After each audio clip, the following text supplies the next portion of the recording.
Hey, welcome back. If you're a returning visitor, I'm Debbie and I talk about gadolinium deposition disease, gadolinium deposition and toxicity, pretty much anything related to gadolinium. Gadolinium, if you don't know, it's most typically injected in the human body with intent to make a really pretty picture for diagnostic imaging, and it does create a great picture. But then what? That's the question, and we're learning a lot. We've learned a lot in the last 5 years. Recently, oh, by the way, I'm not a doctor. I'm not giving medical advice. I'm just a patient on a healing journey. And I have a lot of new problems since I've been injected 4 injections of gadolinium based contrast agent. We know it's wrapped in a ligand intended to keep it safe, and that was thought to be the case for many, many years. But in the last 5 years, we've learned a lot. And like even the radiology teams say, everything's safe until it's not. And you don't know until you don't know. And you don't know until you use it for a while. And then cases build and you learn more, right? So that's kind of where we're at. But if you haven't heard the news and you haven't been watching the news, Secretary Kennedy, the EPA, and HHS are looking into microplastics and how they impact the human health and how they impact our environment too, our water supply and our soil and all those things, right? And so I'm writing a second book. I've written a book about gadolinium already from a patient perspective. Now I'm writing it from a scientific perspective from research papers. And that's a lot harder for me to write because it feels like I'm back in college.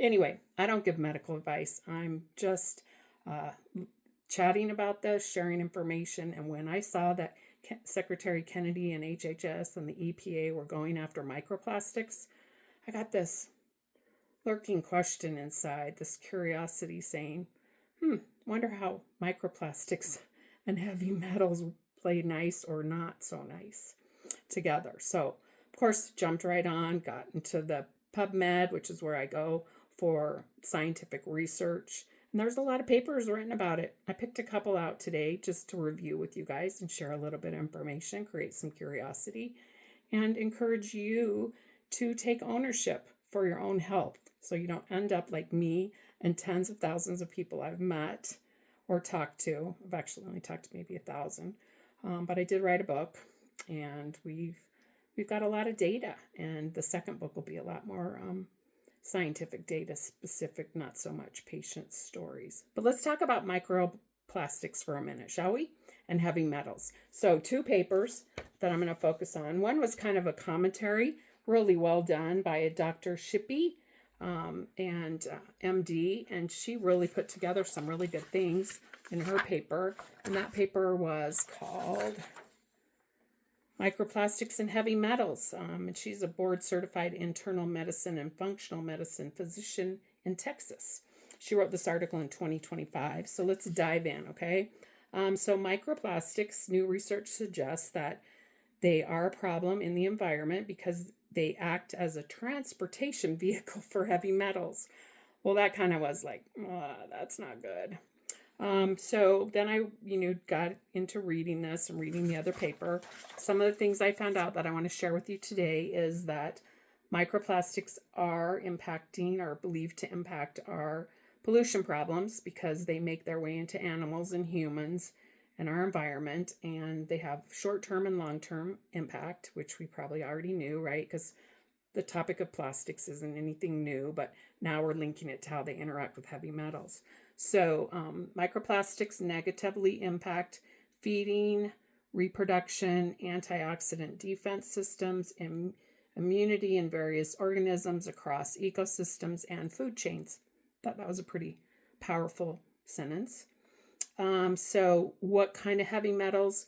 Well, of course, it has a whole list of heavy metals, but gadolinium's not on the list because, we don't talk about gadolinium. But the other heavy metals that we can talk about are lead, mercury, arsenic, cadmium, and even aluminum, right? So we know that heavy metals interrupt the balance in the body and produce free radicals that damage proteins, cells, and our DNA. That's according to this author. Heavy metals in the body puts great demand on the antioxidant systems, the immune systems, and detoxification pathways. So that's why detoxing on a regular daily basis is so important, because we live in a toxic world and we're always taking in toxins. of all kinds, including heavy metals. But very few heavy metals are, I will say, are injected with intent right into the bloodstream, even if they're wrapped in a ligand intended to keep them safe. So microplastics traveling through the waterways, they pick up the heavy metals and they bind to it. So once thought that plastic was inert, it's now as not reacting with metals. Now we know that microplastic interaction with microbes that create a biofilm on the plastic itself, and that's what creates the ability for the plastic to bind to the metals. And then because they're in the bloodstream or traveling through the body, it's just like opens the highway for free travel, right? So some of the factors that play a role in all of this, of course, are time, temperature, pH, the particular particle size, and then UV exposure. So they talk about some other articles written by the Journal of Hazardous Materials, letters.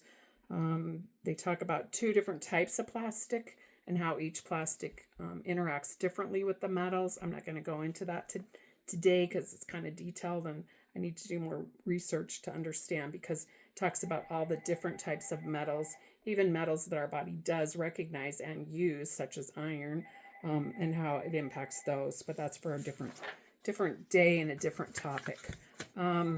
So basically what we're learning is that microplastics act as a carrier for heavy metals that make their way into our body.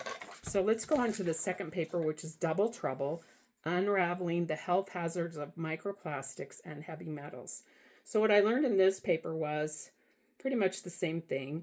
I thought this was cute. They're considering renaming heavy metals, the term heavy metals, to be potentially toxic elements. And heavy metals are an REE, rare earth element. And so I just thought it was cute. Potentially toxic elements. Again, lists all of the same metals. This paper does talk about the fact that heavy metal exposure is well known to cause gastrointestinal, respiratory, cardiovascular, reproductive, renal, hemotopic, I butchered the word, sorry, I'm not going to do it. Neurological disorders, and moreover, heavy metals induce oxidative stress, damaging lipids, proteins in our DNA, and they can contribute as carcinogenics. Some heavy metals promote cancer progression in the various mechanisms and management of the efficiency of certain cancer drugs. So there's that. It's again, the way it happens is the metals attach themselves to the plastic. This paper talks about it being an electrostatic force and surface complexion that enables the microplastics to absorb the toxic elements or the heavy metals into the plastic, and then they move freely through the soil, through plants, enter into the food chain, impacting the ecosystem, food safety, and human health, and our water, right? And our water. And of course, every good research paper that's ever been written ends in further research is needed. So this paper has 23 research papers associated with it. So they are leveraging from previous research that's been done by other scientists and researchers. So there you have it. Sounds like we have a new reason to be even more concerned about heavy metals and microplastics. I would encourage you, if you're healthy or even semi-healthy, to get on a good daily detox. I have to work with my doctor. I have lots of new ailments and new diagnoses. So we're always looking for things to improve my health. Everything from mitochondria to whatever it might be. But anyway, it's great talking to you today. I wish your journey is one of wellness always. And there's lots of gadolinium support groups out there if you've had diagnostic imaging and you're experiencing new and worsening symptoms, or you're just curious, feel free to join one of the groups. I say this a lot. There's millions of people in thousands of support groups, so we can't all be wrong.